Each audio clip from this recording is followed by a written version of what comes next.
আসসালামু আলাইকুম, সকলকে স্বাগতম জানাচ্ছি আমার চ্যানেলের নতুন আরও একটি ভিডিওতে। আজকের ভিডিওটিতে আমরা দেখানোর চেষ্টা করব কীভাবে একটি প্রফেশনাল সিভিতে ছবি এবং সিগনেচার অ্যাড করে একটি প্রফেশনাল লুক দেওয়া যায়। তো চলুন শুরু করা যাক আজকের ভিডিওটিতে এবং আমরা ধাপে ধাপে এগুলো খেয়াল করব।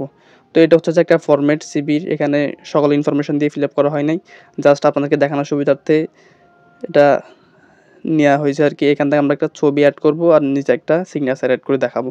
তো ছবি অ্যাড করার জন্য আমরা প্রথমে চলে যাব ইনসার্ট মেনুতে, ইনসার্ট মেনু থেকে পিকচারে, তারপর আমরা এখানে ফ্রম গ্যালারি থেকে আমাদের গ্যালারি থেকে ছবি একটা অ্যাড করে নেব। ছবিটার ব্যাকগ্রাউন্ড অবশ্যই হোয়াইট করে রাখলে ভালো হবে। তারপর আমরা এখান থেকে বিহাইন্ড টেক্সট করে দেব। বিহাইন্ড টেক্সট করে দেওয়ার পর আমরা এখান থেকে চলে যাব এখানে যেখানে বসানো দরকার এখানে বসাই দেব। বসানোর পরে এখান থেকে আমরা বড় ছোট করে অ্যাডজাস্ট করে নেব। অ্যাডজাস্ট করার জন্য আমরা শিফট চেপে অ্যারো বাটনে ক্লিক করলে হবে। তারপর আমরা ফরম্যাটে এখানে গিয়ে আউটলাইনে একটু ব্ল্যাক করে দেওয়ার চেষ্টা করব। ব্ল্যাক করে দিলে একটা প্রফেশনাল লুক আসবে। তো দেখেন আগের তুলনায় ছবিটা অনেক সুন্দর দেখাচ্ছে। ছবিটা অ্যাড করা শেষ হয়ে গেলে আমরা চলে যাব সিগনেচার অ্যাড করার জন্য।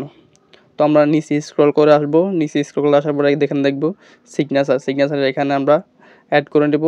সিগনেচারটা অবশ্যই খাতায় লিখে ব্যাকগ্রাউন্ড রিমুভ করে হোয়াইট ব্যাকগ্রাউন্ড অ্যাড করে নেব। তো আমরা এখান থেকে ইনসার্ট মেনুতে চলে যাব। পিকচারে গিয়ে ফ্রম গ্যালারি থেকে সেম ওয়েতে আমরা গ্যালারি থেকে সিগনেচারটা অ্যাড করে বিহাইন্ড টেক্সট করে পজিশন মতো রিফ্রেশ করে দেব।